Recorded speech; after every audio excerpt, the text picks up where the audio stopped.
number 219 of Chalk Talk. I'm your host, Shane Haff, and you can follow me on Twitter at Shane Haff NFL. Joined today by the best co-host in the game. You have heard him on the Saturday morning spread right here on the Eagles Pinpool Network. It is Mark Henry Jr. Give him a follow on Twitter at Mark Henry Jr. NFL. Mark, how are you doing this fine Black Monday?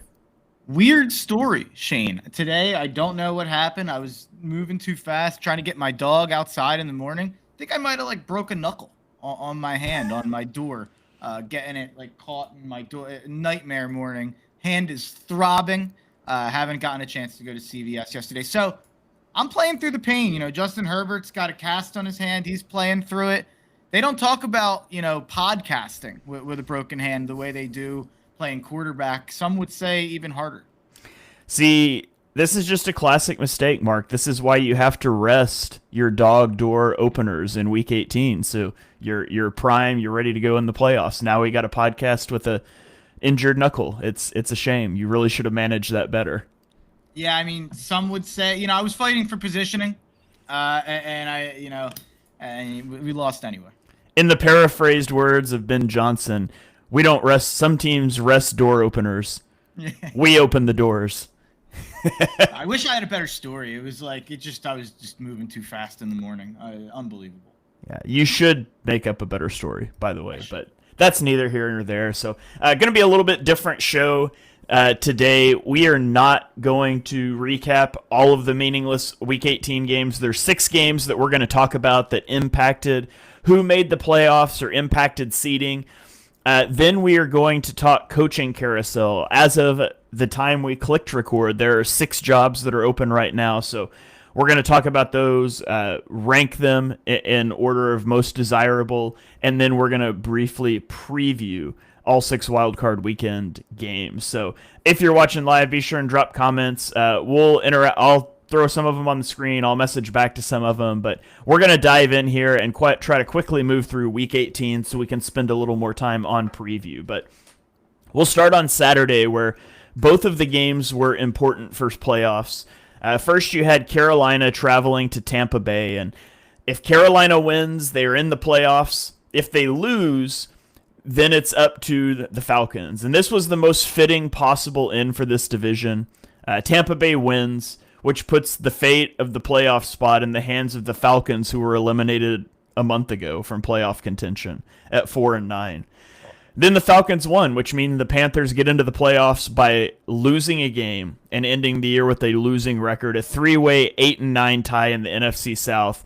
I would like to propose a rule change that abolishes the NFC South and just makes it the foundation of NFL Europe, because none of these teams for 5 years straight have deserved a playoff spot. But Tampa wins the game 16-14, and it was just too little too late for Tampa.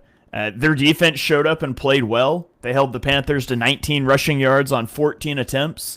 They were too conservative offensively. They ran the ball 42 times at 3.3 yards per carry, but I thought Baker played well, minus 1 bad interception. He had a couple of just quintessential Baker Mayfield plays that kept drives alive, but it was too little too late for a team that just totally collapsed down the stretch. And on the Panthers side, I think nothing more perfectly encapsulates the Panthers than being at the Tampa 20-yard line in the rain and calling a flea flicker, handing the ball to a running back that had slipped and fallen multiple times already in the game. When, what is the upshot? You're on the 20-yard line. On a flea flicker, you're trying to get the defense to bite so you can take a shot downfield. You're in the red zone. Why are you calling that play there in the rain? Of course, he slips. It turns into a fumble, and it ends up costing Carolina the game, which doesn't matter, but I think it's worth pointing out just how colossally stupid that was. So Tampa wins. Carolina gets into the playoffs anyways. Mark, any key takeaways from this one? It's a shame that the 2 best teams in the NFC South, the Saints and the Falcons, had to play to decide which of the 2 worst teams in the NFC South was going to go to the playoffs, because that's what happened. Down the stretch, the Saints and the Falcons are very clearly the 2 best teams in this division. But because of how they started the year, because of games that the Falcons blew throughout the year, mainly with Penix at quarterback, You now have a situation where Carolina was able to lose this game in Week 18 and make the playoffs. Dave Canales called David Tepper and said, "Hello, is this the owner of the NFC South champions?" And David Tepper's like, "I don't know. Did I watch? I might not have watched the Saints Falcons game. I don't know." Like, he didn't say that, but it is just very, very funny. I can't ever remember a time in NFL history where a game between two teams that had no chance to make the playoffs was as consequential to a playoff race as that one. We've had times where, it matters for the number one pick, or it matters for the same reason. It matters because to avoid three-way ties. But the fact that we had the game on Saturday and then that game kind of stood alone as like an NFC South championship was pretty incredible. Like, I can't remember anything like that. So that was at least a fun wrinkle to the Week 18 kind of slate here. Yeah. All right. Well, let's go to the other Saturday game. It was Seattle at San Francisco for the 1 seed in the NFC.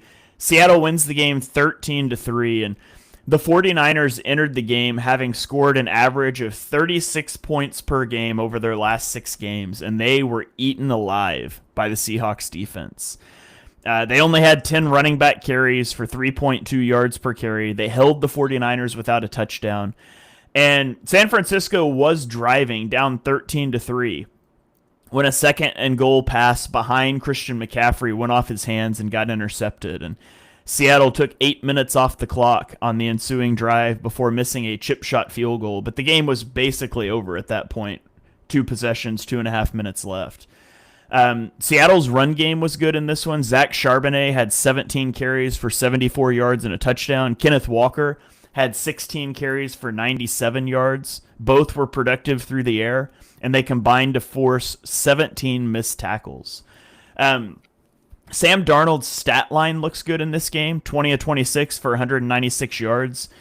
I thought, for all the praise that you heard on the broadcast and that you saw on Twitter afterwards, I didn't think he was that good. He missed some throws. Notably, on their first red zone drive, they had a 1st and goal at the 1, and they called an I-form sprint out, and the running back's the primary on that play, and he's wide open.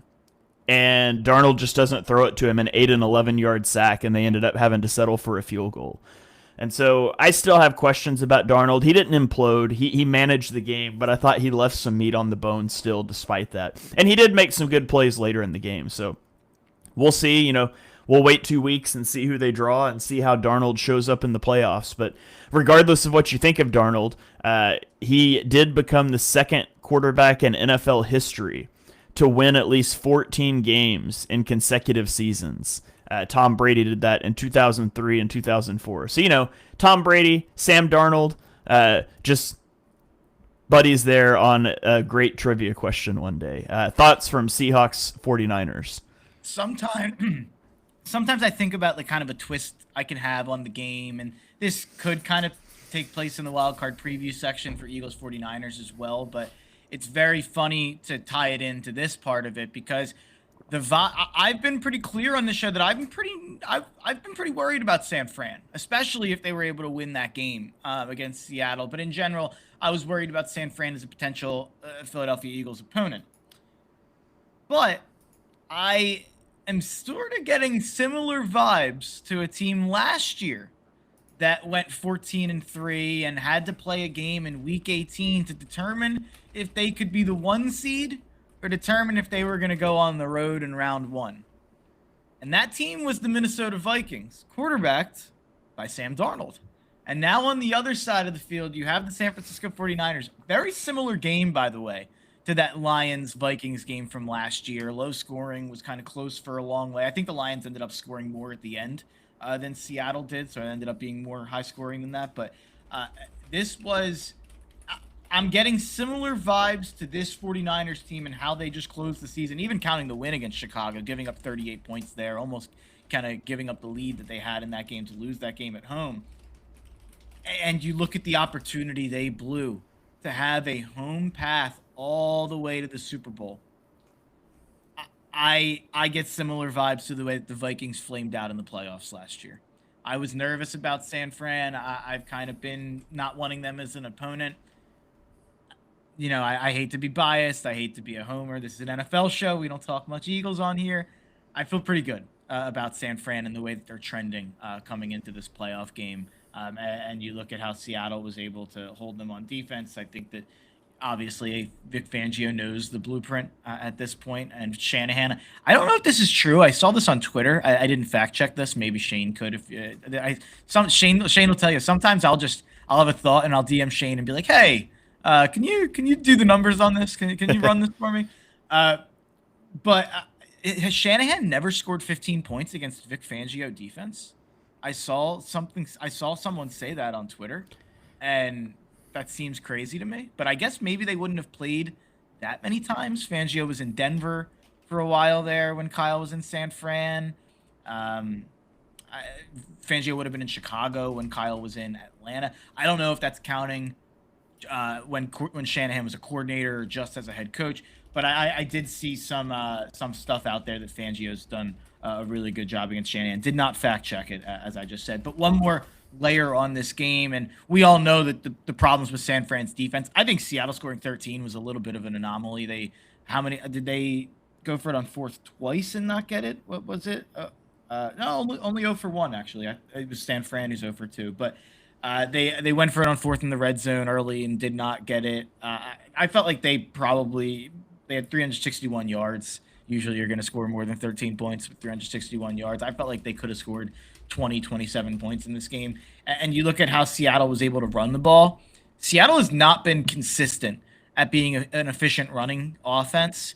I know Walker's run for 4.6 yards per carry. He's actually had more games running under 4 yards per carry than over. The reason that number is where it is because he has the big games where he goes 6 yards per carry, 7 yards per carry, 8 yards per carry that bring that average up. But a lot of games you have Kenneth Walker, averaging 2-3 yards per carry, and Zach Charbonnet is averaging 3.9 yards per carry on the season. And in this game, you were able to get 6.1 yards per carry out of Walker, 4.4 yards per carry out of Charbonnet. They ran the ball 33 times with their running backs. If Seattle's able to get game script like that, where they're able to run the football, it changes a lot about Seattle's chances in the playoffs, which I'll be honest, I'm still lukewarm on. Yeah, so here's the stat you were referencing. This is from 2018, and I don't believe they have faced each other since then. Wow. But in 4 career head-to-head matchups, Shanahan's offenses have averaged 10.25 points and 290 yards in 4 games against Fangio. The only touchdown they've scored was a garbage time touchdown in 2011. So 1 touchdown, 10.25 points across 4 matchups. Interesting. It's certainly interesting. And, we've documented on here before they've played like 3 times in a calendar year now, but before that, there was a lot of the same stats with McVay and Fangio, and how Fangio kind of gave McVay like a quarter or midlife crisis, whatever you want to say it. It was after that Super Bowl where the Patriots kind of copied his strategy. He does have something against the whiz kids. The one guy who got Fangio worse than anyone I've seen in the last 2 years was Ben Johnson. Yeah. Who may be waiting in round 2. And that was all run game oriented. And I mean, the Fangio defense, that not to go deep dive on Fangio, but his entire defense was built around stopping the McVay, Shanahan, under center play action. Like, everybody thinks the tenet of the Fangio defense is match quarters coverage, and it's not. It's 2 high safety looks with rotation. So everything looks the same pre-snap, and then when the quarterback turns his back to the defense and turns around, the picture is changed. Like, that was the big thing. Actually, for a long time, Vic Fangio was more of a cover 3 match guy than he was a quarters guy. Last year was the first time in his career that quarters was his primary coverage. So not to go on a whole tangent there, but interesting stuff on Fangio there. Last thing I'll mention on Darnold, by the way, in his first 9 games this season, he threw 17 touchdowns and 6 interceptions. In his last 8 games, he threw 8 touchdowns and 8 interceptions. So they led the NFL in turnovers, and they're the 1 seed in the NFC. It's unbelievable. This is there was a tweet out there about every team in the playoff race having a fatal flaw, and that was it's interesting. Just running through the NFC since we're in it real fast. This was of last week, but Seahawks were last in giveaways in the NFC or in the entire NFL. The Bears are 28th in yards per game allowed on defense. The Eagles are 32nd, as Shane well knows, in 3-and-out percentage. The Niners are last in the NFL in sacks on defense. The 49ers have allowed, this was before this week, but Arizona scored, 20 on LA? Yeah. The Rams, 29.4 points per game allowed since week 13, which was bottom 5 in the NFL. The Packers only have 23 points off takeaways, which is last in the NFL. The Panthers have a worse point differential than the Giants. Even if you go to the AFC, the Broncos only have 12 takeaways on the year. The Patriots have given up 17 more sacks than they've had on defense. The Jaguars are last in the NFL on penalties. The Texans are bottom 3 in the NFL in red zone touchdown percentage. The Bills, as we've documented a lot here, are bottom 3 in rush yards per game allowed. The Chargers have allowed bottom 3 sacks, the most sacks in the NFL. The Steelers are bottom 5 in pass yards per game allowed. Like, every team in this playoff field has an extremely fatal flaw that in most years, I would say, that's it. That team's not going to win it. And every team has one. Great comment here from Yakko. It says, apparently the key to back-to-back 14-win seasons is to play all of the NFC South teams again. Oh, is that so? Did Sam play the NFC South last year with the Vikings, and then this year? I guess, yeah. That helps. Smart. Hey, that's just a good agent. Sam had some options this year of where he could go, and hey, they took him to Seattle. Good job. And honestly, I will just. This isn't. We're going long, but it's fine. We don't have as many games this week. Seattle. I don't know if you were as critical as I was, but I was pretty critical. That I thought this was an elite defense, and they had JSN, and they had the 2 running backs, and I have always been a little higher on that O-line than because I like Cross and I like Lucas, and the interior's struggling, but I've always been a little higher on the roster in general in Seattle. Coming into this year, I still had them to win 10 games, even though I missed the playoffs. The reason I couldn't get there all the way on Seattle was because I thought that swapping out Geno for Darnold was a massive mistake. Maybe my worst take of the preseason. Seattle was spot on. They couldn't have, ID'd that. Even though Darnold hasn't been perfect. I mean, I think he leads the league in picks. So I'm not telling you that he's been amazing. Geno fell off the face of the earth, and the Seahawks are the 1 seed. So for whatever criticisms I have about Darnold, amazing job by Seattle. Great job by Darnold to pick Seattle to go to over the other places he could have went to. All in all, I was dead wrong there. So I just wanted to shout that out. Yeah, I was with you on that. We both were pretty against that move, and it definitely worked out for him, at least so far. So we'll see what happens in the postseason. Even if Darnold turns into a pumpkin, it worked out. I don't think Geno was going 14-3 this year, especially. I'm not going to blame him for what's going on in Vegas entirely, but clearly he's not the same guy. Yeah. All right, let's keep rolling here and get through the rest of these games. Arizona at the Rams. The Rams win 37-20. As they needed to. They were playing for the 5 seed, which matches them up with the Panthers instead of the 6 seed to play the Eagles, so that's a huge advantage. But they trailed 20-16 in the late third quarter before they scored 21 unanswered points over the final 16 minutes of the game to put it away.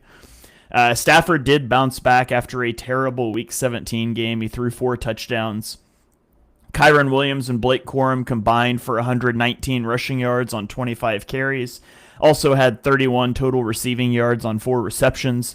Puka Nacua had 76 yards on 10 catches and a touchdown. He passed Randy Moss and now sits number 2 on the receiving yards by a player in his first 3 seasons list, trailing only Justin Jefferson.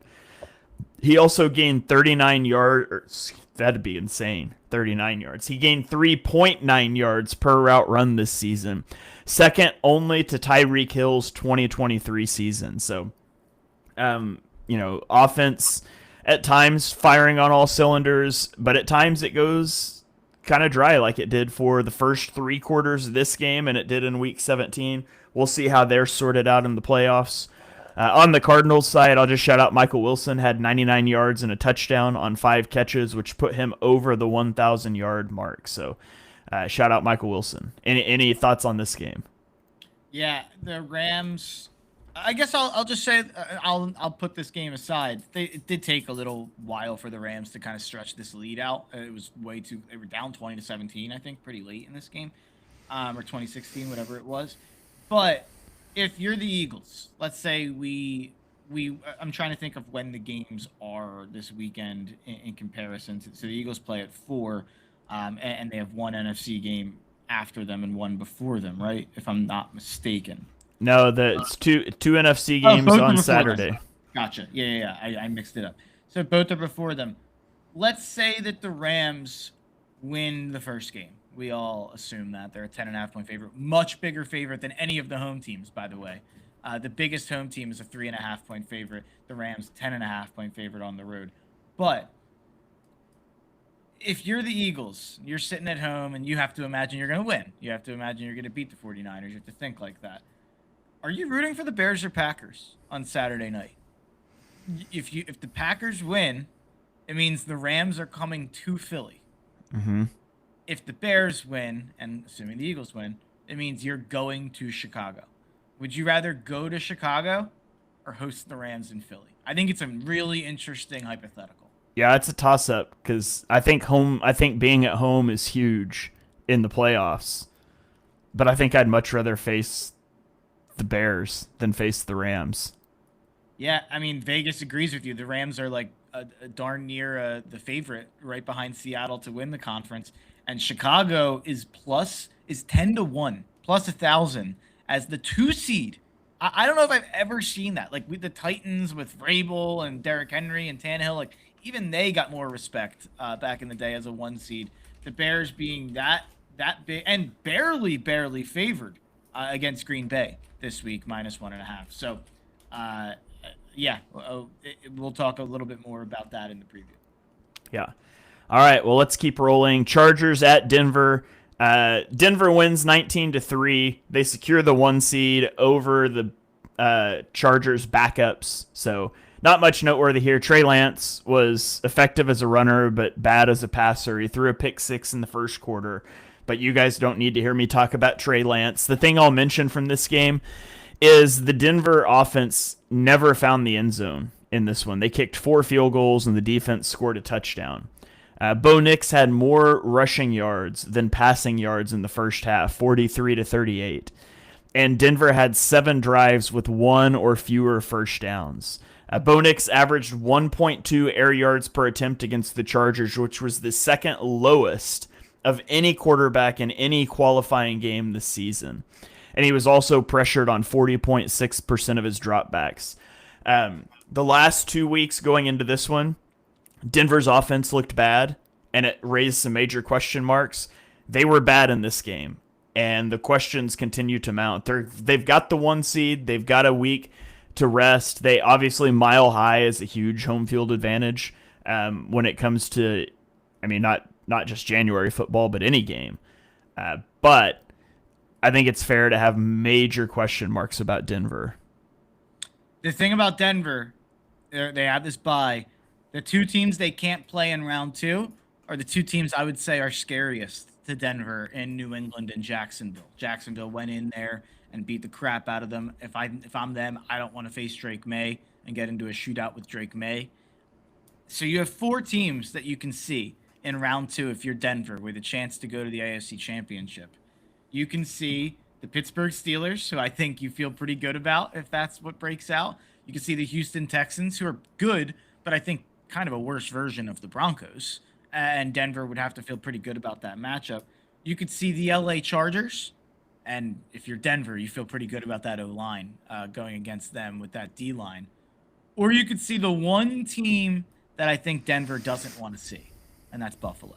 If you're Denver, I don't think you want to get into a shootout with Josh Allen. You don't even have a great run game to really take advantage of Buffalo's fatal flaw there and exploit Buffalo's rush defense. What are you going to give RJ Harvey 25 carries a game? He's like a gadget player. I don't. No, he's Alvin Kamara. Yeah. But if you're Denver, you have 75% chance. I mean, not exactly. I don't know the exact math on it, but 3 of the 4 teams you can face in round 2, you feel really good about beating and getting to the AFC Championship. But if you face Buffalo the way that when I picked it, it panned out that Denver faced Buffalo in round 2. That's really scary and that's really dangerous. So that's pretty much my Denver analysis. If they can avoid Buffalo to the AFC Championship, they'll be there. If they play them round 2, I think Buffalo's going to get them. Yeah. All right, let's go Detroit at Chicago. Chicago needed to win this game or have the Eagles lose to secure the 2 seed, and they're unable to get the win. They fall 19-16. Fortunately for them, the Eagles didn't even try for the 2 seed, so they backdoored into it. But the Bears were down 16-0 going into the fourth quarter. And then they scored back-to-back touchdowns with 2-point conversions to tie the game. Then the Lions drove to the 25-yard line before Goff threw a pick. But the Bears go 3 and out, and the Lions hit a field goal as time expired to win. It doesn't end up costing the Bears the 2 seed, but it does allow the Lions to avoid a losing season going 9-8. Chicago only got 4 first downs in the first half of this game. They were outgained 237 yards to 69 yards. They did hold the Lions to back-to-back red zone field goals early, or this game could have been out of hand in the first half. So questions about Chicago's offense going into the playoffs, perhaps. This was a big game for Colston Loveland. He had 91 yards and a touchdown on 10 receptions.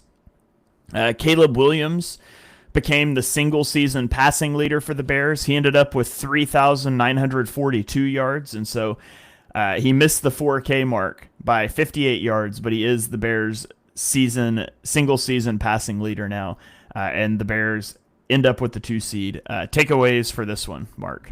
I'm not going to take away too much from this one. Chicago, I think everyone's out on the Bears right now because you close the year losing your last 2, and I'm just not gonna. We'll get to it more in the preview. I'm not high on the Bears in terms of as a true contender, but I think people are being a little insane about picking Green Bay over them, and Green Bay's really become kind of the sexy pick in that one. So I'm not gonna. You look at what the offense was able to do when they were down 16-0, going and getting a touchdown, 2-point conversion, then another touchdown and 2-point conversion. That was really impressive. I know that they then went 3 and out with a chance to go win the game, but I'm not going to take too much away. Yeah. All right, and then on to last night's win and end game between the Ravens and the Steelers. Man, the fourth quarter in this game was chaos. The Ravens and the Steelers traded touchdowns and the lead on 4 consecutive possessions. But with the Steelers' touchdown with less than a minute left, Chris Boswell missed the extra point, meaning the Steelers only had a 2-point lead. The Ravens return the ensuing kickoff to the 47-yard line, and then they get to a 4th and 7, and Lamar Jackson connects with Isaiah Likely on a 26-yard completion that put them at the 24-yard line. So they called a timeout with 21 seconds left. They still had a timeout. And then in a move that will be widely criticized, they knelt the ball with 14 seconds left, called a timeout, and set up a 44-yard field goal attempt for their rookie kicker, and he promptly missed it. Now, there's reason to expect him to make it. It was his first miss inside of 50 yards on the season. But I think it's really poor decision making with that timeout, not to at least hand the ball to Derrick Henry one more time, who rushed for 126 yards on the game. But we probably don't criticize that if he hits the kick. So Lamar throws for 238 yards and 3 touchdowns in this one. Derrick Henry rushed for 126 yards, but it just wasn't enough. And the Steelers are going to the playoffs. The Ravens are going home. Aaron Rodgers went 31 of 47 in this game for 294 yards and a touchdown. And Kenny Gainwell was his leading receiver, 8 catches for 64 yards. Mark, takeaways from this one? I'm washed. I fell asleep when the Ravens were up 17-13. I caught up this morning. Unbelievable that how many fourth quarters have I stayed up for on Sunday and Monday Night Football that have turned out to be duds. And then this one turns out to be one of the best of the year, of course. That's just how it goes.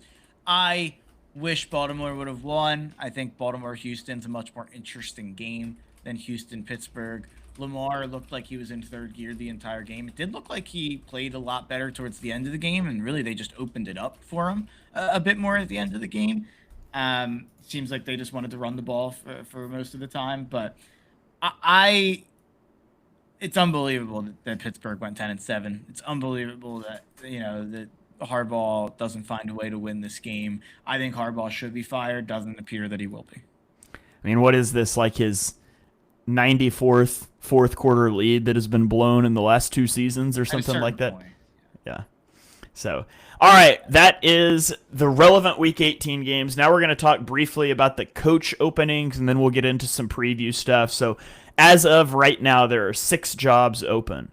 Of course, we came in with the Tennessee job and the Giants job being opened. But this morning, Pete Carroll has been fired from Las Vegas. Jonathan Gannon fired by the Cardinals. Kevin Stefanski fired by Cleveland. Raheem Morris fired by Atlanta. Mark, let's start with this. Carroll, Gannon, Stefanski, Morris. Do you agree with all of those firings? Is there any of those you disagree with? Carroll, yeah, obviously. The only reason he was brought in was to make them competent, and he did not.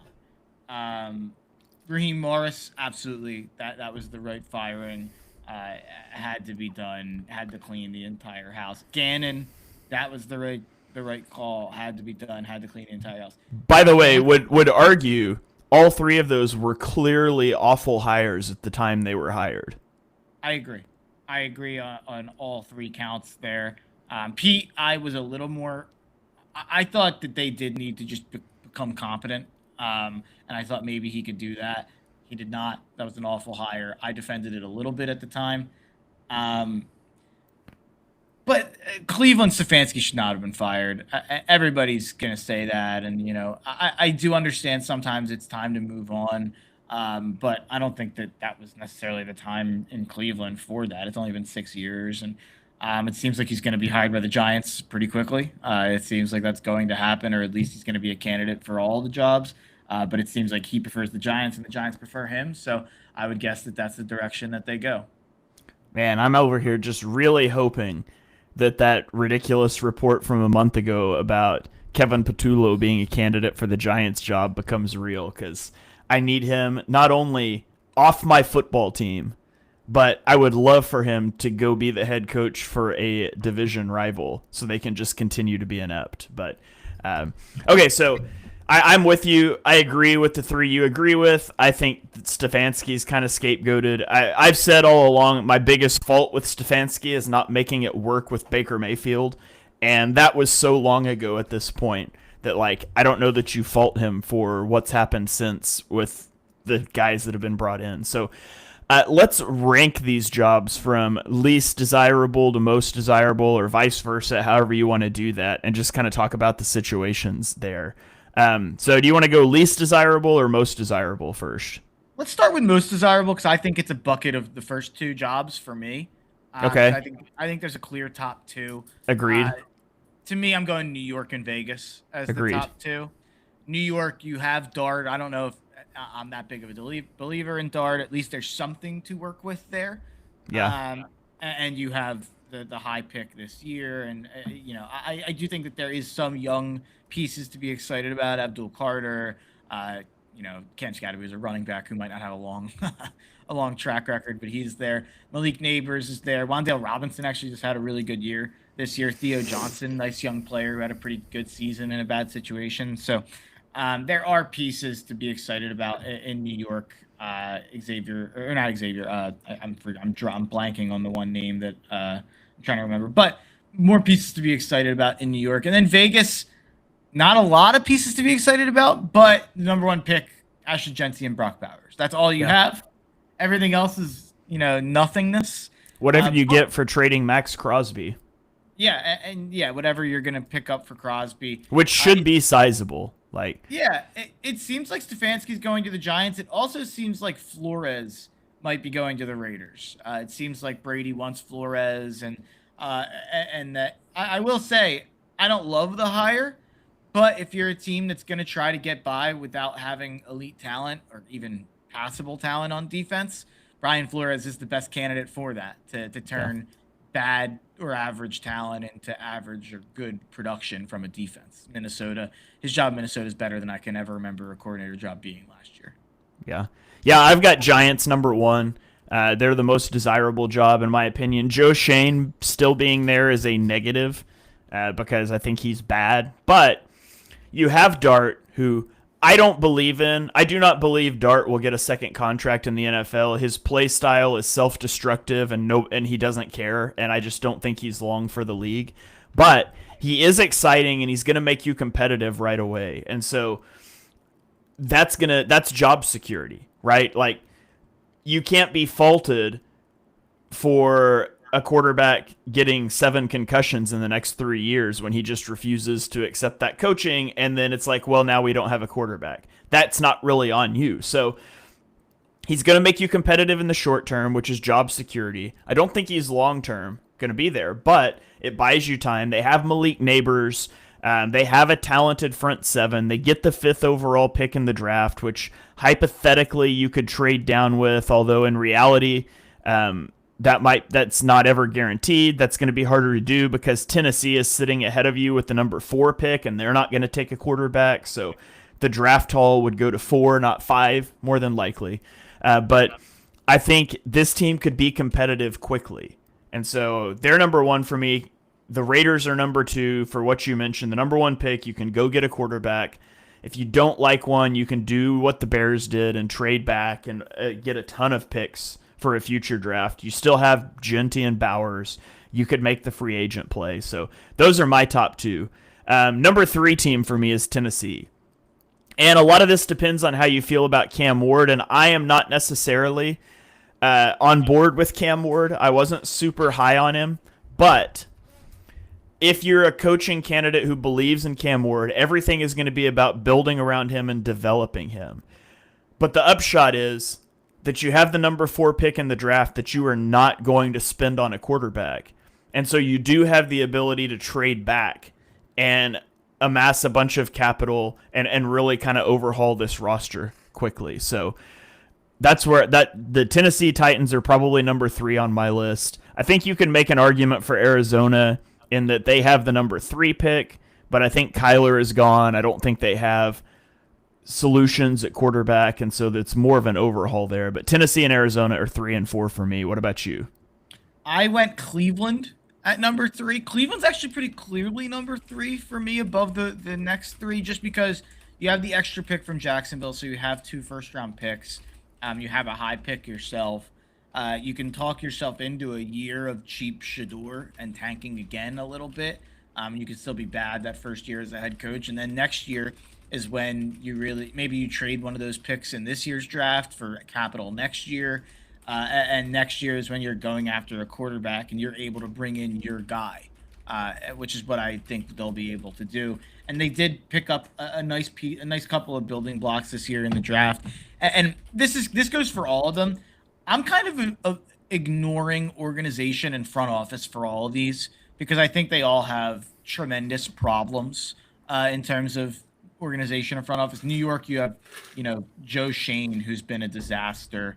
You have Vegas, Tom Brady's running the team via Zoom. You have Cleveland, who has Andrew Berry at GM, who's a disaster. You have Arizona, who Monty Ossenfort's one of the worst GMs in the sport. You have Tennessee, who just went through their 3rd front office restructure in 4 years.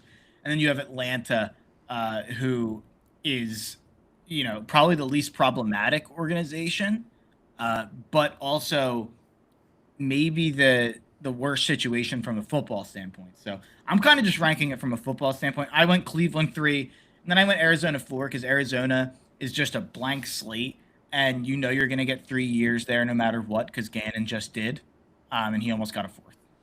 Yeah. I have the Browns at 5, and it's nice that they have pick 6 and 28 in the draft. I don't think they have a quarterback.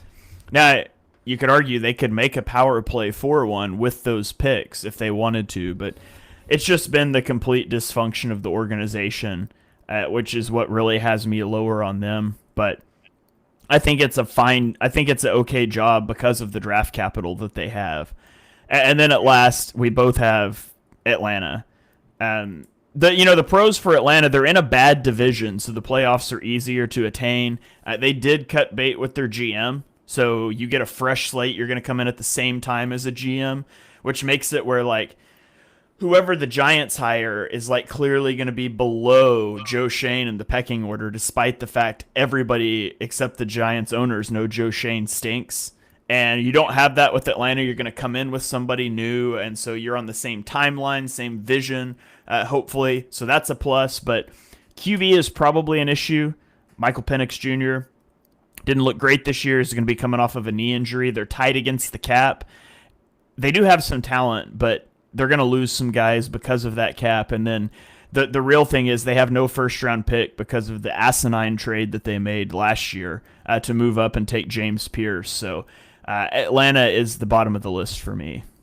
Yeah, I agree. The lack of a quarterback and the lack of a first-round pick makes that easily the worst job on the board. But a quick transition, because I already talked about, I think Stefanski to New York, Flores to Vegas, and Nagy to Tennessee look pretty likely. All the rumors out there that Tennessee wants Nagy because Bergonzi comes from Kansas City and they're close, all that stuff. And Nagy's because we haven't seen Nagy as a head coach before. He's going to be a CEO coach, apparently, too. He wants to bring in an OC to play call for him. Why are we still hiring CEO coaches in 2025? 2026. It's 2026. That's my first year mistake of the year. Why are we still hiring CEO coaches in 2026? It only makes sense for like Vrabel or like Jim Harbaugh, guys who have proven like long records of success in the NFL. So that means that there's 3 available jobs really to replace the next 3 guys with. And my 3 names that I would go with if I was hiring in those positions, Clint Kubiak is like easily my number 1 guy. And I think all of Cleveland, Arizona, and Atlanta should be falling over themselves. If I was Kubiak, I rarely say this, maybe he should wait another year and wait it out. I think Jeff Hafley, the defensive coordinator from Green Bay, is a good candidate. Head coaching experience from Boston College in college. And now he's done a pretty good job in Green Bay. It's fallen off since Parsons has gotten hurt, but he did a great job when they were healthy. And then my wild card guy who might get fired from his OC job, I'm never going to give up on Joe Brady. I'll throw him in there still. I know that he's not going to get a job this cycle, but I still think Joe Brady should. And then I have just a group of names that it's probably too early. I don't think any of these guys will get jobs. Most of them probably won't even get interviews. Hold on. Random thought. Cleveland can't hire Hafley because they already have Jim Schwartz as their DC. So Hafley could only go to Arizona or Atlanta, right? You're not going to hire a defensive head coach when you've got one of the better defensive coordinators in the league, would you? If he stays around, who knows if he's sticking around. Yeah. You can't move on from Jim Schwartz after what Cleveland's defense has done year in and year out. Yeah, I agree. I think that they should try to keep him. But I feel like guys want to bring in their own guy, though. Yeah. These 4 names I'll throw out there, they're all really young. Both of these guys, Declan Doyle, the offensive coordinator for the Chicago Bears. He's not a play caller, but he did come from the Sean Payton scheme. He was in New Orleans with Sean Payton as an assistant, in Denver with him as a tight ends coach, and then he's the coordinator with Chicago this year. He's been a part, obviously, of the Caleb turnaround. Grant Udinsky, who's the offensive coordinator for Jacksonville. I think he's actually getting interviews. I forget which job it was, but one of them I think is interviewing him. He comes from KOC over the last couple of years, and now he's obviously with Liam Cohen as the OC there, actually from Doylestown, PA, nearby from where I am. 29 years old. I think he's someone to keep an eye out for. Mike LaFleur, Matt's brother, Rams offensive coordinator, not a play caller, but has been with a couple interesting. He's been with Shanahan. He's been with McVay. Has been under a couple interesting situations. And then Packers offensive coordinator Adam Stenovich. He's not a play caller, but he's under Matt LaFleur, and he's done a good job when Malik Willis has had to come in the game each of the last 2 years at adjusting on the fly and making that offense something completely different than it is with Jordan Love. So I've been impressed with LaFleur and Stenovich's ability to kind of adjust on the fly when that's happened. Yeah. All right. So there you have it. Some coach talk. Now let's get in. Anything else you want to mention coaching wise before we get into playoff preview stuff? No, let's get to the wild card.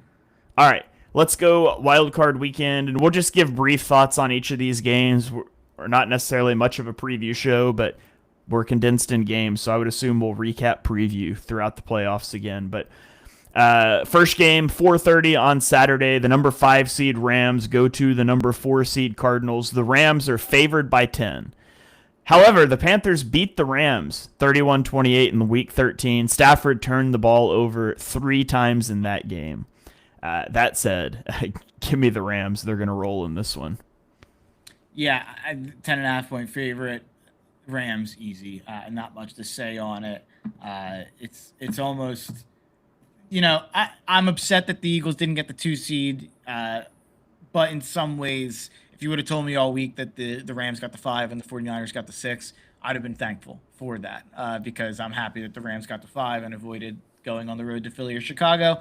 They should be just as happy that they avoided going to Philly or Chicago and get a bye, basically, as the 5 seed. Yeah.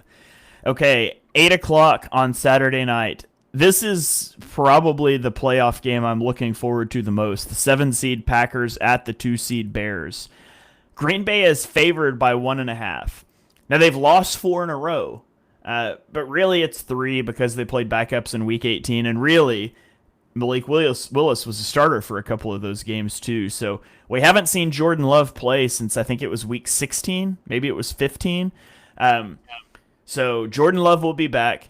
The Packers will be rested while the Bears won't be. They split in the regular season. Both teams won their home game by a possession. One of them was in overtime. I'm taking the Bears. I think it's going to be a really good game. I think when it's a coin flip like this, I lean to the home team. I don't think conditions are going to matter because they're both used to playing outdoors in the cold. But I just, at this point, I trust Ben Johnson to do enough. And I still question the Packers offense. We've seen Jordan Love play really well. We've seen Jordan Love play really bad. We've seen this Packers offense just really lack weapons. And so I think that could potentially be a problem, despite the fact the Bears defense hasn't been great this season. I'll take the Bears in this one, but I think it's going to be a really good game. My best bet of the weekend, I'm on Chicago. I understand the point differential stuff. I understand they're 16th in DVOA. I understand all this stuff. Green Bay's a dead team walking. I don't care what anybody tells me. And Jordan Love's coming back off injury. They are missing so many guys on both offense and defense. So many of the core guys they were coming into the year feeling good about as contending with. I understand the Bears have lost the last 2 games. I almost looked at that 49ers game and this Lions game as a bit of a positive. They fought back in both of those games, almost won them at the end. This is still the same team that beat the Eagles on Black Friday more handily than any team I can remember in the last 2 years. This is still the same team that went and beat the Packers in overtime in that game in Chicago.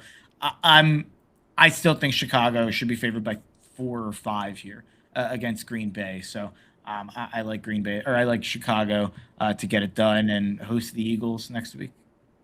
All right. On to the Sunday slate, the 1 o'clock game, the 6 seed Bills at the 3 seed Jaguars. Bills are favored by 1.5. Josh Allen has 7 playoff wins in his career, which is the most without a Super Bowl appearance in NFL history. And this year is his chance. The playoffs don't feature Patrick Mahomes. They don't feature Joe Burrow, and those 2 guys have combined to eliminate Josh Allen in his last 5 playoff appearances. Josh Allen has never won a road playoff game. He's 0-4 in his career on the road. He's going on the road to Jacksonville, who are one of the hottest teams in the NFL. They finished the year on an 8-game win streak with an average point differential of 19 points. Trevor Lawrence has 19 touchdowns and 1 turnover in his last 6 games. He has been on a heater as well. Give me the Jags. I think I like the Jags in this game at home. They've been hot, and we've seen Buffalo kind of falter. And Buffalo will go as far as Josh Allen and James Cook take them. There's not a lot in the running or in the receiving game. There's not much of a defense there. At least a run defense is a fatal flaw for Buffalo. Their pass defense has been pretty good. But this is the 2 questions in this game is, will Josh Allen go nuclear and will Trevor Lawrence be a bonehead? And those are kind of the 2 things that can swing the game. So I'll take the Jags. Where are you at on this one? This is the game that I am least confident in by far. This is the game I'm most excited about over the weekend. I think this is the best game, and I'm going with the Bills. And this is just a Josh Allen, James Cook pick for them to get it done. I certainly wouldn't bet it, and I think if you're Denver, you're rooting for Jacksonville to win this game, so you don't have to see Buffalo. If you're New England, you're rooting for Buffalo to win this game, so you don't have to see Jacksonville. I think it's that simple. And I think if you don't want to see the winner of this game in round 2, is what I'm saying, because I think both teams are probably in the top 4 in teams in the AFC. All right, to 4:30 on Sunday, the 6 seed 49ers travel to Lincoln Financial Field to take on the 3 seed Eagles. Eagles favored by 3.5. This is the first playoff matchup between these two teams since the infamous 2022 NFC Championship game, where Brock Purdy went down with an injury early in that game. Christian McCaffrey and Saquon Barkley are the last 2 NFL Offensive Player of the Year winners, and you could argue a lot of it will come down to how effective they are. But I think the big difference in this game could be the pass rushes. The 49ers pass rush is bad. You talked about it earlier, but they rank last in the NFL in sacks, only 20 sacks on the season, and they rank 30th in pressure rate at 30.6%. I think much of this game will go down to if the Eagles offense is able to put up points against a bad defense.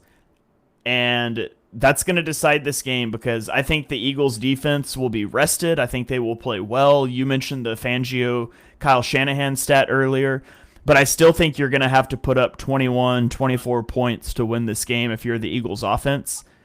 And that's something that has seemed almost unreachable over the last month and a half of the season. So I will take the Eagles in this one, but I don't have tons of confidence when I say that, just based on how bad the offense has been. I feel good, and I'm happy that the line keeps soaring. Line's up to 4.5, 5 now, depending where you're looking from 3.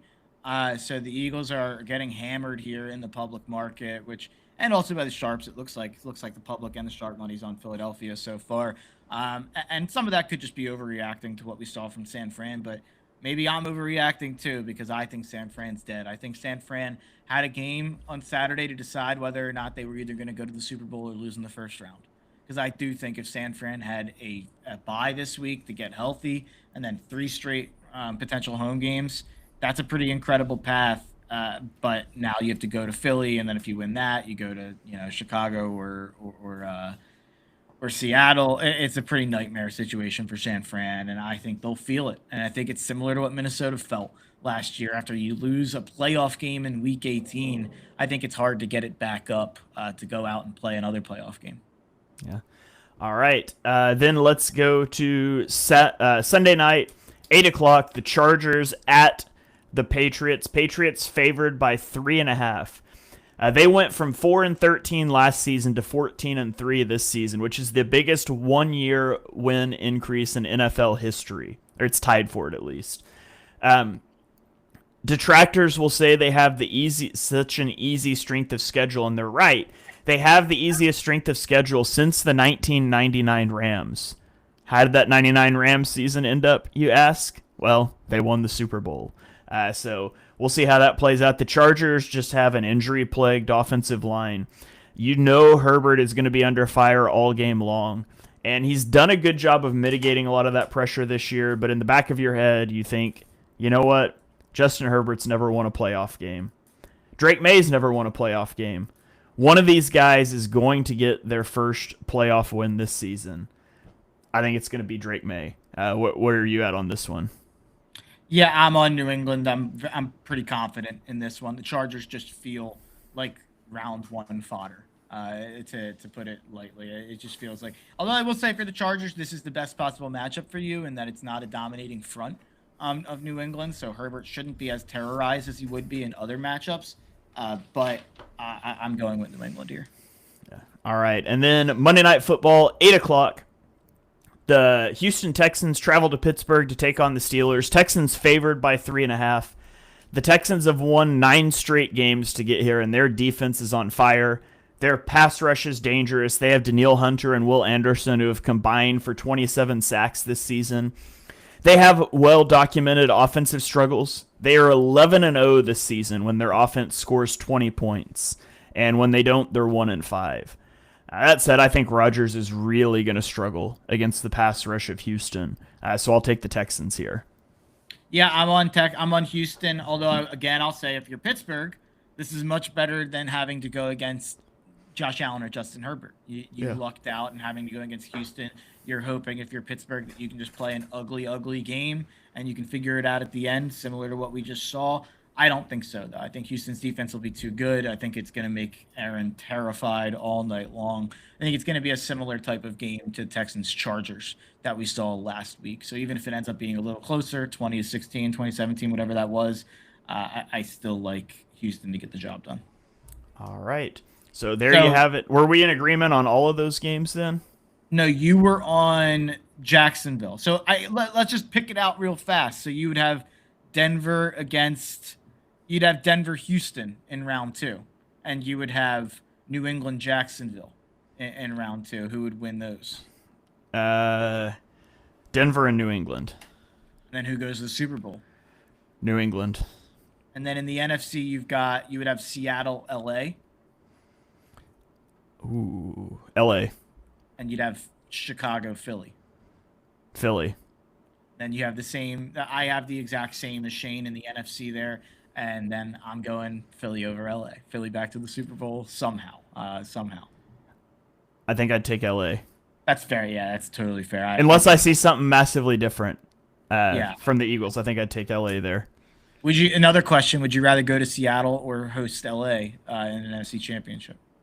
Go to Seattle, and it's not even close. Yeah, I totally agree. agree. My AFC is a little different because of the Jacksonville-Buffalo switch. I actually have Buffalo going and beating Denver in round 2, and New England beating Houston in round 2. Then you get New England-Buffalo in the AFC Championship, part 3, and I'm going New England. So Eagles-Pats 3 in the Super Bowl. All right. Eagles. You have Eagles-Pats. I have Rams-Pats. There we go. Repeat of the most boring Super Bowl that I can remember. Rams-Pats. Or Eagles-Pats part 2, which was a pretty good one. That was a pretty good one, so let's pull for that one. So, all right, well, there you have it, folks. Our Week 18 takeaway / Black Friday or Black Monday coaching carousel / wildcard preview. Hope you enjoyed this show. Throughout the rest of the playoffs, we'll be talking recap and preview for the playoffs. I might try to split that into 2 shows depending on length as we get there. We'll probably record it, live stream it all at once just for scheduling purposes. But if you're in the podcast feed, if it's not all in one show, the preview will drop a little later in the week. And we'll have stuff throughout the off season too. We'll get into all of that. But thank you guys for joining us for this episode. Mark, do you have any final thoughts before we get out of here? My final thought is from Shil Kapadia. Jonathan Gannon's tenure ends with a .294 winning percentage. That ranks 200th of 207 coaches who have coached at least 50 games. Long live Jonathan Gannon. Pew, pew, pew, pew. Explosions. Pew, pew. You run fast. But he also doesn't belong to a coaching tree that still exists. It's like he's not going to be RDC with Fangio. I think the other coaches he worked under are retired or fired. So it'll be interesting to see where he goes. Yeah. All right. Well, thank you guys for joining us for episode number 219 of Chalk Talk. If you enjoy what you heard on the show, and we know that you do, hit that subscribe button, turn on notifications so you don't miss our next episode. Drop us a 5-star rating wherever you stream your podcast. You can follow us on Twitter. I am at ShaneHalfNFL. He is at Mark Henry Jr., and we will catch you guys next time.